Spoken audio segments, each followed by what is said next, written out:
Praise the Lord and hello, Victory family and friends. Pastor Drew. You know what? I'm not Pastor Drew today. Today, I am little Andy, Panda, trying to think of any other nicknames I have with my family, because today's Docu Series episode is a very special one. Today's special because we have the first family of Victory Apostolic Church. We have Senior Pastor, First Lady, my beautiful sisters Takara and Karina, and myself. So what we're going to do, as you guys know, we have been reminiscing of the past and how this church started. So what you guys are going to get some information on this today is our emotions when Pastor let us know that we were leaving the Apostolic Church of God. So remember, this docuseries is entitled Just Junior to Senior Pastor of Victory Apostolic Church. So let's get into it. First of all, hello, family. Hello. Hello. I love you guys. Love you too. I having a moment. Can you say you love me, Karina? I just said I love you. Didn't sound like it. We used to fight a lot growing up, but we love each other, trust me. So, all right, so I need you guys to rewind back to 1996. I'm 13, you're 15, and 17 years old. Right in there. And I remember the moment like it was yesterday when Mom and Dad calls us into our Glenwood living room, and he lets us know that he's starting a church and wanted to get our thoughts about it. So before we get to that, I want to go back to the things that we were able to do at the Apostolic Church of God that may have caused some disruption, with Pastor letting us know that, hey, he was just dead at that point, letting us know that he's about to start a church. So what were your first initial reactions to having to leave Apostolic first? Awesome. There weren't really a lot of emotions associated with leaving Apostolic, because in my mind, I was already gone, because that was going to be the beginning of my college career. Good point. And That I makes was sense. going away. So I had already, said my goodbyes, knew that it was going to be a transition for my friends and I. And back then, there weren't a whole lot of cell phones and everything like there are now. So, it was a more permanent break. And so I wasn't really surprised, hurt to leave Apostolic. But I was shocked at the announcement that my father was about to be a pastor, because I knew he was head of the Ministerial Alliance at that time, but I don't remember him, and he was assistant pastor at that time as well, but I didn't think he had any aspirations to leave, or at least he hadn't voiced them to me. Okay, good. Karina, what's your emotions of leaving the Apostolic Church of God? I think that for me, I was a part of a lot of things, and we had been there my whole life, and we were in the choir and the bells and did the newsletter. We worked with the retreat. I was on the junior retreat committee. And so I think I don't really remember feeling a certain way. I just remember that I cared about what time we were going to start the new church, because I hated getting up. I still do. And I think I remember caring about the scholarship that, I knew I would be able probably to get a scholarship, because I did so much through the years at Apostolic. And so then switching to our church, knowing that I no longer would be a member there, that I could apply for that. Those are the two things that I kind of remember from that discussion. Mine was a little different. So first off with me, I love the Apostolic Church of God.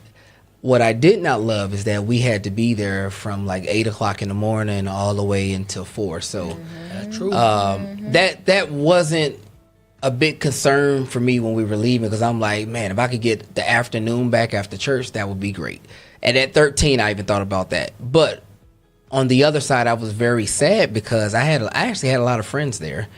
I was involved with a lot of things that Karina was involved with, but I also took pride in setting up for the breakfast and the for dinner. So the chubby side of me was sad because how they paid you when you set up for breakfast, they let you get a free donut. So, as I said, I like food. I still like food. Amen. And so I was going to miss being kind of in charge of putting the tables down and putting the chairs down. Even then, I didn't even understand that I had the leadership capabilities in having my friends like Philip France and Adation Bio were kind of go move that over there, go move that over there. And then the dinner thing was the same. Once again, food again. And they let us get free. I don't think my parents ever really paid for our dinner and breakfast there because we served, and just like kind of here, when you serve, we kind of pay in food and things like that. So that was my emotions with leaving the Apostolic Church of God. It wasn't that much. So my biggest thing was, and I don't know how you guys view our parents. Obviously, mom has always kind of been like a first girlfriend for me, and dad's always been a superhero. So at that point, I trusted them. I was just like, And deep down inside, I was like, if we say no, let me ask Pastor, if we would have said no, we don't want you to start a church, how would that conversation have went? Well, it would have went that I would have wanted to first hear your reasons, and then I would have listened and still went because y'all were children. And but as I think the most critical part for me was whether my wife felt it, because I felt if she didn't feel God was calling me to have the first lady not really want to be there, that was going to be obvious to everybody. And so it was most important because that's an adult and my wife, and it was going to be a lot of sacrifices. Mm-hmm. Plus, it was being putting her in a public light where she's actually a very private person. Mm-hmm. So let me ask you, I'm gonna switch gears a little. You being a parent, we're all parents now actually at the table. So we have these are the people that have given Pastor all of his 7 grandkids that he talks about. Why did you feel it was necessary to even pull us in on a conversation? Because a typical parent is just telling us what we're doing versus trying to hear some feedback from it. Well, it's the same way I lead Victory now. I think anyone, assuming competence, anyone that's affected by a decision ought to be involved in that process.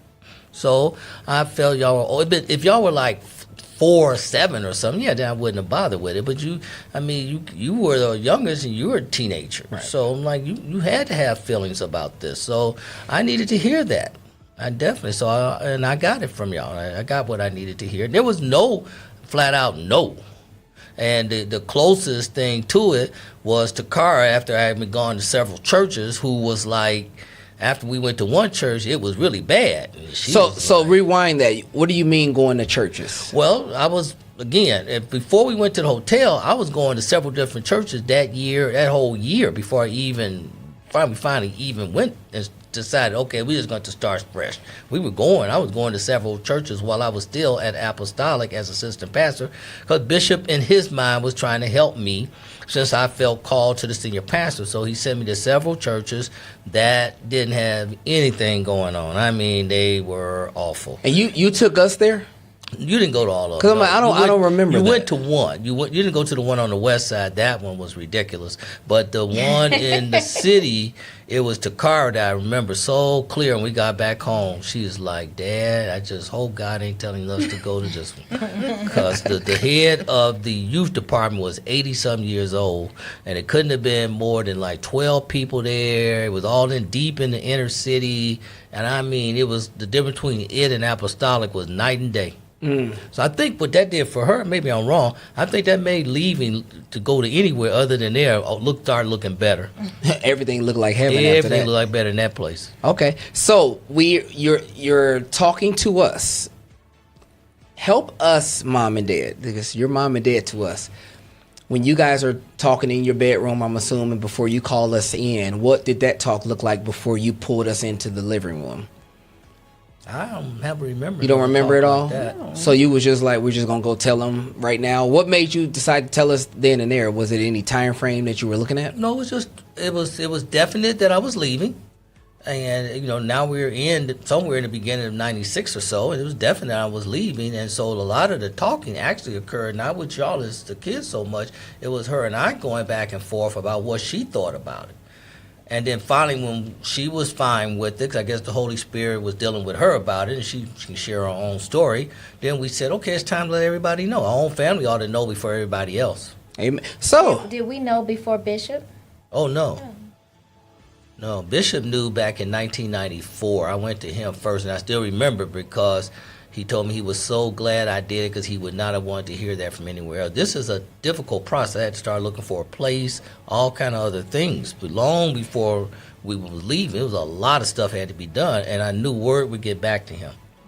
that's good. Yeah, with a church that size, Yeah, it would've especially got back. negative stuff. And he told me how much travels it would fast. have hurt him. And I've been hurt but like that by members here at this church who have left, done certain things, and didn't inform me. It hurt. It felt bad. So I'm not like that. I'm like, no, I told him. Okay. Okay. So we've heard from Takara's emotion, Karina's emotions. So I want your emotion as wife. What was your first raw initial reaction to Dad saying, hey, I feel like I'm called to, I've been called already. I'm assuming you shared your calling with her at some point before the commission began. Multiple times. Okay, so we're about to see how this goes. All right, so we're going to roll the dice and see your initial thoughts of him letting you know that now is actually time to pack up and leave the Apostolic Church of God. What were your emotions about leaving the Apostolic Church of God? Of course, I did not want to go.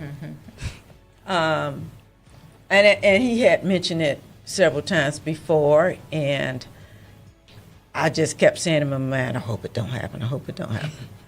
But and that was because, you know, I'm not a person who has a whole lot of friends. First of all, my best friend was there, who was Joyce. And I had many other friends there who you guys had grown up with. And I was in the choir from the first time that I got there. I was on the retreat committee. I was part of the ministers and deacon wives. I worked with the newsletter with Terry McGee. And that was home. I felt like that's where we grew up, being saved. That was our home. And of course, I did not want to leave. I had enjoyed the whole time, experienced there. I loved Bishop Brazier, so you know I didn't want to leave him. And so it was very emotional in my head for me. How long did it take for you to adjust with your husband is now your pastor? I didn't give it a lot of thought because in my mind, Bishop was my pastor. Hey, I started not to say this, but I'm going to say it. There's still truth to that. And he's been dead 13 years. 28 years later. Because for us, I don't think we had really any issue. You know, you guys are our leaders anyway, so as parents. So I didn't have any issue with, and you know, it wasn't like I really paid attention to Bishop Brazier's sermons or anything. I was rarely inside of the sanctuary because we were serving. So him being my father and pastor now, it wasn't going to be a big deal. But I can imagine that could have been difficult for you. Yeah, because I felt very attached to Bishop Brazier and Sister Brazier, and the thought of me having to now just being a minister's wife and now talking about being a first lady, and I don't even know where to start. I do, because this has always been a problem. I mean, I'm very transparent. So from the time I would say I grew so fast. I mean, within a year, I was called to the ministry, supernaturally, within 1 year. Then I was in prison ministry right after that with Larry Martin and others, and we've talked about it many times, she had huge problems with it. I did. You not no minister. You just trying to be like Larry Martin. That's what she would tell me. Now, that was just being a minister. So talking about moving to the pastorate, so it was just very difficult for me because in the final analysis, your mother, because it's proper to say that now, even if she didn't agree with things, she would always support me. There's no ifs, ands, and buts. Well, I had to learn how to, in the church setting, to not refer to him as Andy. I did have to learn how to call him pastor amongst the congregation. But as far as seeing him as the pastor that I once knew, it's hard for me to make that kind of a transition. I think it's impossible. So it's not even expected by me. Right. It's So- impossible. Especially if you're being compared to Bishop. Yeah. Bishop Brazier was.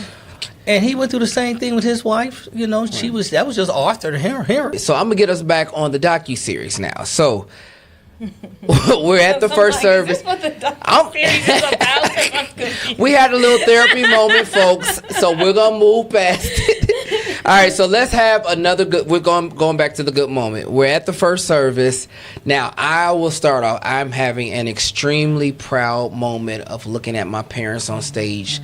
Even at 13, did I understand the magnitude of what was going on? No, but I knew it was a big deal.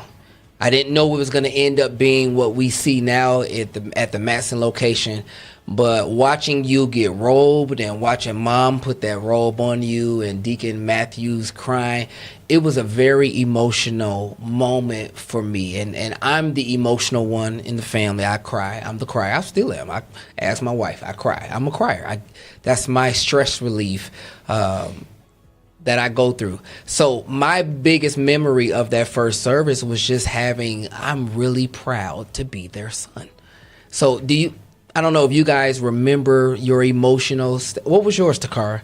I was excited because I was nervous for them, especially having had the experiences of going to the other churches and knowing that we were starting from scratch. And in the past, knowing that other ministers had left Apostolic before you did to transition to pastorhood, and they had not grown and had not reached the expectations of pastoring that they wanted to, and some even failed.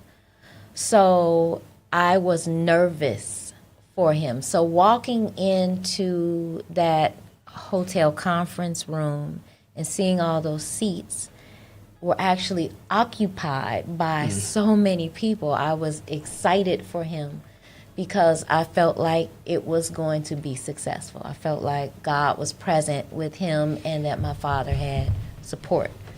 And so I was not so much necessarily proud to be a part of the family, but I felt relief that this was going well, and I felt emotional because I knew that this was what my father really had been waiting for, and to see it come to fruition made me feel very happy for him and my mom.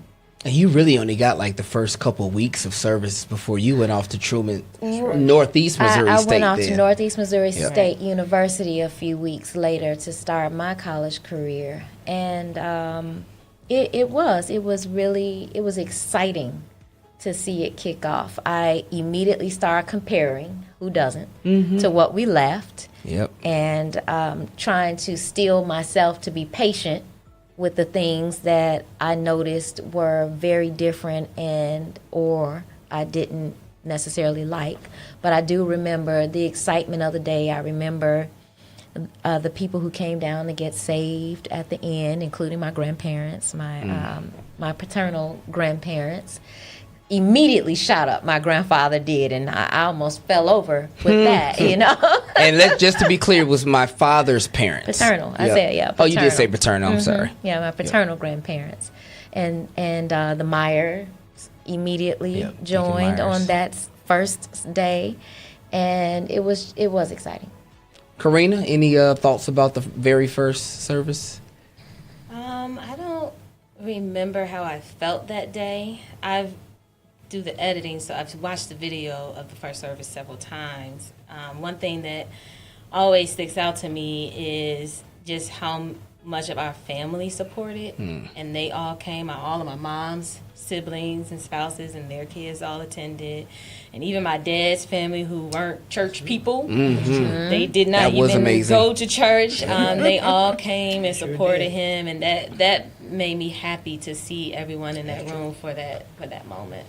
That's good. I do remember. Now I don't know how I don't remember Grandmommy and Granddaddy getting up, but what I do remember, the lasting moment of that day, other than the food that was in the back, I told y'all I love food, was all of the first 12 and their families up there. Mm-hmm. And when I looked across and saw my god brothers and Spencer and Brian and Courtney and all of them, I was like, we may be okay. And even then, a bond was created. I'm sorry you didn't get a chance to experience this, but Karina and I got to experience a very close bond with the original 12 kids. Yeah. And we were all just extremely close, from the hotel all the way going through the first location in Chicago Heights.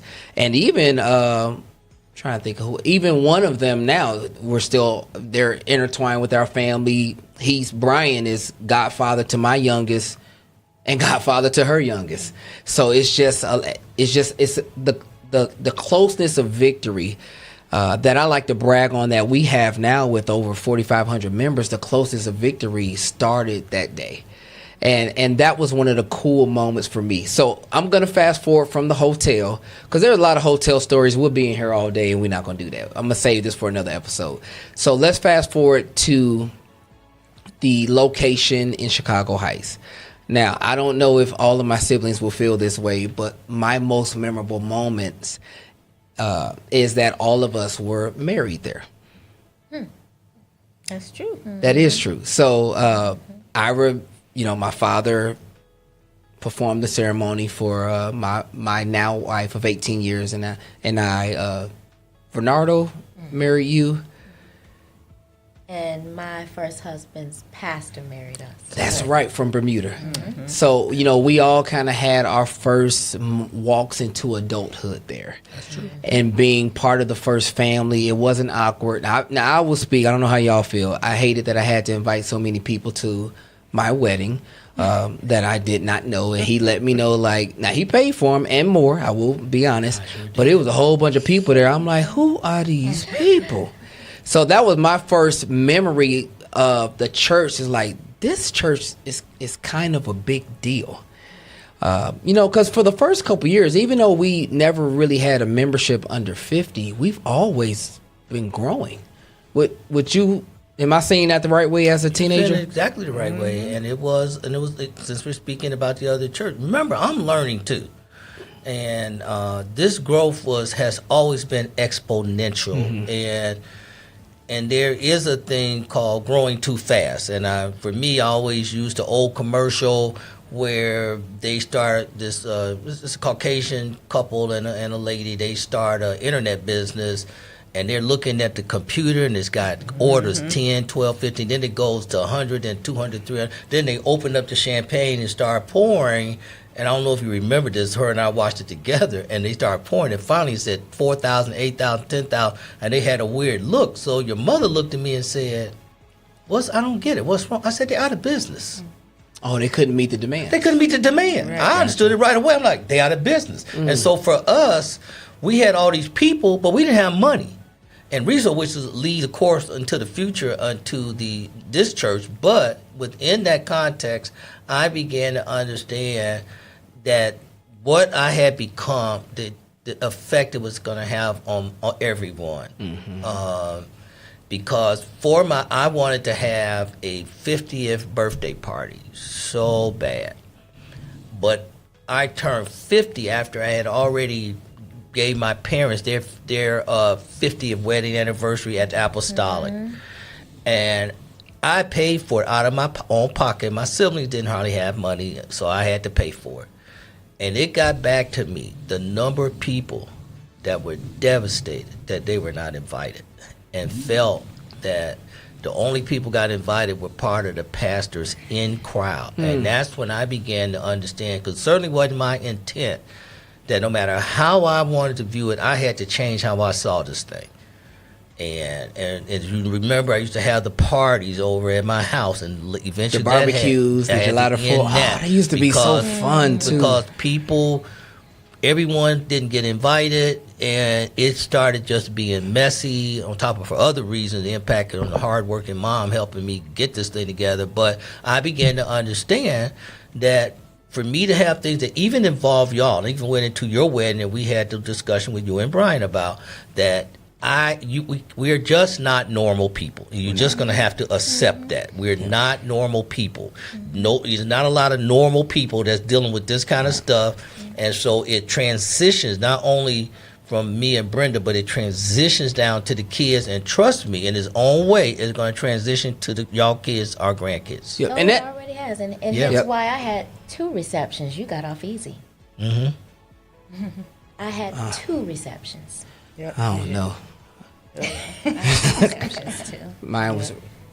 I don't think I had 2. I think everybody that needed to be invited was invited to mine. So Yeah, and I knew, using his as an example, because he was staying within his budget, was always admired. He never said, well, you know, I ought to get this and get that. Karina didn't. She was going to elope at first, go do a destination wedding. That's not a low. I'm just messing with you. Destination. As far as I'm Same concerned, thing. it's like saying, no. Destination. I tried. Because everybody is not going. So far as I'm concerned, you might as well be It eloping. was a no. And Takara tried it too. was no.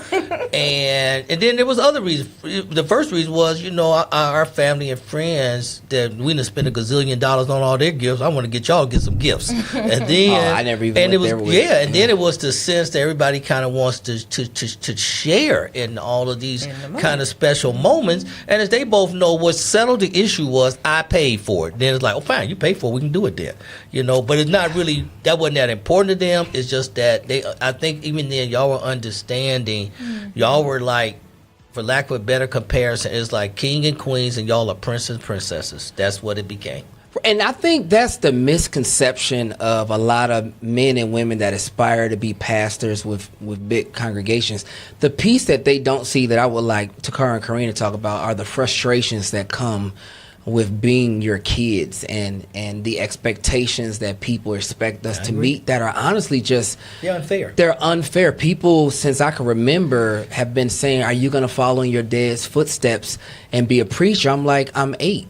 This goes all the way back to Apostolic Church of God. It was weird. Like, are you going to be a preacher like your daddy? I'm like, I'm just setting up the tables for the breakfast and dinner. I don't know. And then once he became a pastor, it got way. It's even bad now. It's just I've been to therapy, so it doesn't bother me anymore now. But it's bad. And even the expectations they have on my sister. You guys are both involved in leadership roles here. You've been over the team ministry for at least like 10 years or so, right? Or if not more than that. Yeah, because since I've been since I was a youth pastor, and you've worked here since you were out of college. 2003, 20 college. years. Yeah. Graduate. No other job. No other job. So this is the thing that I want our audience to hear, because I don't always hear people speak highly of the pastors' kids. You know, they say, oh, them PKs, blah this. And no, none of us have been perfect. But overall, I feel like we have done a good job trying to model being pastors' kids. With the stresses, we have a very illustrative pastor. And I can't speak for how you guys feel, but I'm not always a fan of being used in his sermons because I've been the butt of a lot of jokes, even though they help people grow.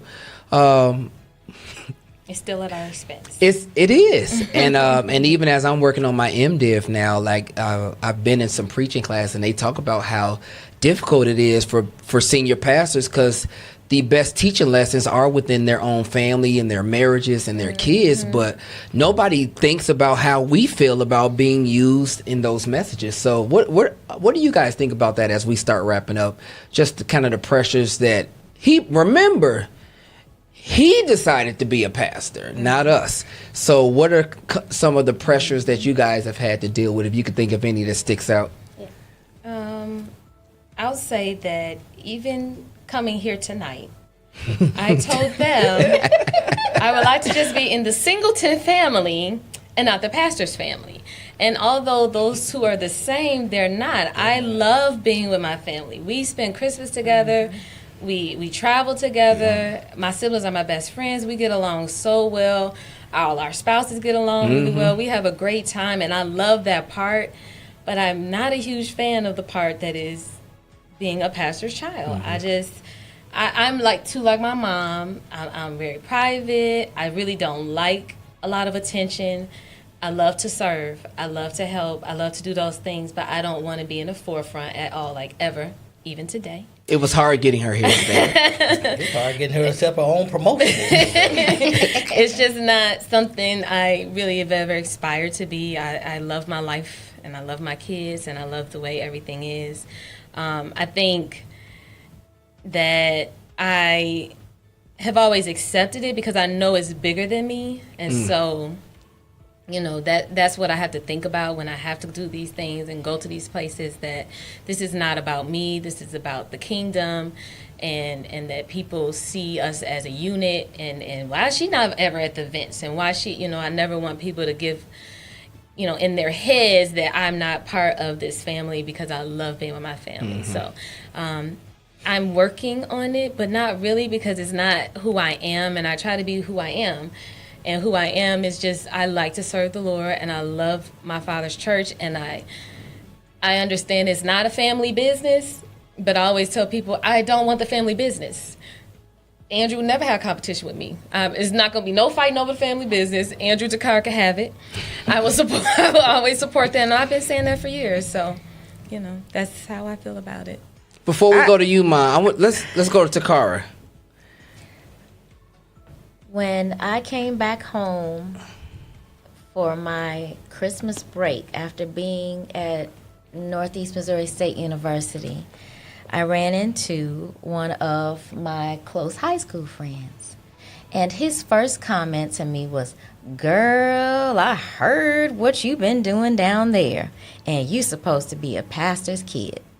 So instantly, Without cell phones, honey? Okay. Well, yeah, without cell phones, no social media. It would be terrible today. Yeah. You know, right. So instantly, at that moment, I knew that there was a lot of responsibility on me not to conduct myself in ways that would not bring shame to my parents. I am the purported wild child. That's the nickname I was given by my father. But even then, I will say that it did. Considering what could get back, how my parents would be hurt by it, and how the ministry could be hurt by my actions, was always in the back of my head, and it kept me in check. So for me, it was a blessing. You know, it is a burden at times that, you know, congregation members feel like I didn't speak to them. I just didn't see you. I promise. My mind was my mind. Don't do me like that. Don't walk past me. I'm like, I'm at work. I got to start the service. I'm not being disrespectful. So, you know, it is. I truly try to make it a point to remember everyone's name. I am a nice mix of my parents. I'm more a median between introvert and extrovert. So it doesn't bother me to be in the public eye. And, you know, I am, as my husband says, the same person consistently everywhere I go. So, you know, I don't have to work to turn something on or turn it off. It comes more naturally to me. And I think that we're all like that. No, let's go here. No, I'm talking about here. No, this side of the room has to turn it on. I don't. But I don't really turn it on. That's You what I don't. just said. I don't think she. I work with her. She is the same at her house as she is I see here. what you're saying. And even me, I'm not. What you see is what you get. Right, but she makes it a point because of the backlash that we have gotten to be more friendly. Okay. Well, I have to go out of my way to think about being friendly. That is because true. It's not That is natural true. to me. Yes, it's not That's natural. what she's trying to say. Right. That's what I'm saying. It's natural for her. It's natural for me, but Right. it's not natural. It's funny that they on that side of the table, we on this side. And so I think I don't mind people, so it doesn't bother me. I think I have had to work harder than anyone That's true. Absolutely. That is true. That's true. to really come out of my shell and be more of an extrovert person. And it has really been, it was just really frightening at the beginning because I'm not a forward person that just goes up and, hi, how you doing? Not like Michelle. I am definitely not Michelle. I don't think anybody is. I love her to death, too. I love her. And it's been very difficult. I've gotten a lot better at it. You have. But it was very frightening. And that was one of the reasons that I did not want to leave the Apostolic Church of God, because this was a big change for me. To have to smile and you don't want to be bothered, and now you've got to go to so many different events and be represented with your husband and try to remember these people. And I know afterwards I'd be asking, okay, now who is this? Now that's who? And it's so unfair because it's thousands of them, and it's only 5 of us you got to remember. And it even carried with me when I would be going to work, because people would see me on the train. Oh, praise the Lord, Sister Singleton. And I'm like, okay, hi. In my mind, I'm saying, where do I know you from? Who are you? And sometimes it wouldn't even be people from Victory. It would be people from other churches. Other churches, yep. But they know me through it, through Victory. Yeah. So yeah, it's been very difficult to have to always be conscious of who you are, how you look, what you gonna say, what you may have said wrong. Right. Oh, it's so annoying. That's not what I'm apologizing for stuff. I didn't even say anything. Right. That's not what I meant. And I find myself doing that. Oh, I'm so sorry. I didn't mean. Yeah. But it's a big deal. It is a big deal. But it is. But it has its rewards. All of the. It does have its rewards. We're gonna get there in a sec. Blessings far outweigh the burden. And because of who you two were, I had a constant moral, right in my face representation of what a godly person, as far as a mother, as far as a man, a woman, man and woman, mother and father, husband and wife should conduct themselves. That I had a constant blueprint, if you would say it, a blueprint on life. And I admired the life that you all led. So I wanted that for myself, wanted it for my family. And so all of the little things the idiosyncrasies that we had to deal with, they were just little parts, that came with this bigger picture of a blessing over our entire family. And, I had the privilege of trying to stay to that model as much as I could. Amen. Of course, I failed in some instances. I mean, I'm a person, I'm human, but, And we all have failed in those instances. That blueprint, I couldn't get too far away from it without feeling uncomfortable. And as I see the comparisons to others who grew up without it, I know that I've been extremely, extremely, extremely blessed by that. And that's what I was going to say. The frustrations of my last name being Singleton, the benefits of my last name being Singleton outweigh the frustrations. It's not even close. But we're still human, so we have those moments with the weird expectations that you people have on us. But honest to God, I would rather have expectations on me to be up here than expectations that I'm a nobody. So even though our father, your pastor, stepped out on faith, and there are frustrating moments, it has greatly benefited our family. So Pastor, you have never heard all of I don't know why we've never sat and talked about this, but so I'm going to give you the last words. So you just heard all of your family speak on how we felt about your stepping out on faith. What does that mean to you? Well, the car actually stole my thunder, but I'm going to elaborate a little bit more there. And just recently, I was talking about all that's required because in this room, I get what y'all went through, but no one has more required of them than me. Oh, of course. Of course, yeah. We know that. The demands. You picked this job. Well, You can argue a calling. You can argue that. It's in my book. You know that when my barber came in frustrated and thinking he's going to have compassion. Rather rough day. I'm like, yeah, it's been bad. He just pointed his finger and said, it's the life you chose. So I get that. But it's even deeper than that because it is actually a fulfillment of the will of God for my life. Right. So I didn't give myself the feeling that I wanted to be the pastor. Mm-hmm. I know men like that. They just want to be important. I was called, and it has proven itself over the years that was a call. Called to the level where it is today, impacting the lives of thousands of people. No way could I have envisioned such a thing.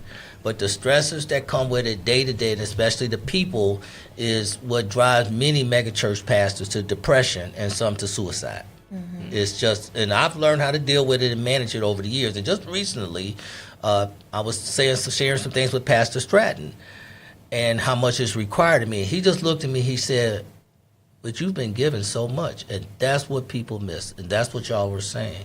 Mm-hmm. See, to think these things come without a cost is foolish. Yes, I agree. Even if you're dealing with movie stars, all you got to do is watch The Crown. You wouldn't want to be William and Harry. This ain't nothing compared to that. Nope. And so, unfortunately, it just doesn't go to me. It went to my wife. It went to my kids. But when you look at the harmony that's in our family, when you look at the peace that's in our family, and I have a better base of comparison than anybody, and your mother too, we both come out of incredibly dysfunctional families. My dad, as you know, is alcoholic. You know the horrific relationship that my mom and dad had and the terrible things that went on in our house, and y'all have never had to experience anything like that. You don't even know how to cope. One reason I'm so strong in my pastor because I've been on both sides of it. And because God came in my life and in your mother's life, y'all have benefited. But it doesn't come with you just get the benefits and there are no requirements. It comes with that for this path, it could have been another path, but for this path, God's working in us has made us a very prominent family. We are probably, as far as church people are concerned, especially the black church, probably the most prominent family in all the southern suburbs. Yep. Everywhere we go, like Pastor Drew Sunday here, he goes and gets a newspaper, and there's him and his family sitting right on the front page. You know, it comes with it. Because in the black church, people are consistently looking for role models, and she said it, cannot find them. Mm-hmm. So when they see something like us, like we're celebrating our 50th anniversary, and they still see we're normal people, you know, she got issues with me, I got issues with her. As you saw in this recording. Right, but we're not going anywhere. We apologize, we forgive, we work through it. That's a model for families, especially today, who give up so very quick when anything is going wrong. And so a part of this is I sit at Christmas, this past Christmas at Karina's house, and seeing all of my grandkids there with the exception of Makaya. With the exception of her, all the natural grandchildren are there. All the marriages are doing fine. That's God's blessing. And the scriptures jump truth. Into whom much is given, much is required. And even our spouses, you know, it's difficult for our spouse. So I am going to give a shout out to Kara's husband, Reverend Bryant Warren. Oh, he loves it. A big shout out to Karina's husband, Coach Bundy, who has been my right hand man for the summer camp for the last, how old is William? At least 8 years. 14. I think 14, so 8 years. Yeah. So he was 5 when and then my wife Dominique, who's works AV here and all of that stuff. So even our spouses are greatly involved, and they deal with some of the frustrations of being married into our family, but they also see some of the benefits of being married to this family. Benefits. And the biggest benefits, in my opinion, as we close, are all of our kids are doing very, very well. All but one love God and follow God and live for God. And the one that doesn't, she's 5. It's my youngest, Alana. I was trying to figure out which one is that. It's Alana, and Alana does love God. She just hasn't She's fine. She hasn't got doesn't back. understand. Hasn't got. Now, if something happens to her, she gonna be in heaven, but she hasn't given her life to Christ yet. And she's And as covered by I the preached grace. late last year, the sermon that pulled all of you guys on stage, which I've gotten a ton of feedback still from how powerful that moment was. As I went back and looked at it, just looking at how things started with Dad and Mom, and then leaked all the way down to us. That is the biggest benefit, in my opinion, that we will all be together in the world to come. That's right. And that's the biggest thing that I'm grateful for, that you guys gave us the model of what getting to heaven looks like. Not that heaven is here on earth, but without your model, we know God could have supernaturally still gotten us saved, but we got the model from you guys. I'm just glad you guys got the model from the Apostolic Church of God, and you gave it to us. And now, for years to come, our kids and their grandkids could possibly have the same model. So that's the biggest benefit. So I want to thank Takara, Karina, Mom, Dad. This is a special moment for me. For you guys to be here at the studio. You know, I do the social media here, so they came and hung out with me at the table. So this was a very special episode of the Docu Series. So we pray that you guys continue to watch these episodes. This episode, you laugh, you probably cry, you probably uncomfortable for a couple minutes like we was at the table. But I want you guys to understand that we're just normal people like everybody else. So I pray hope and blessings and peace amongst you and your family. And if your family doesn't have this, you can get this.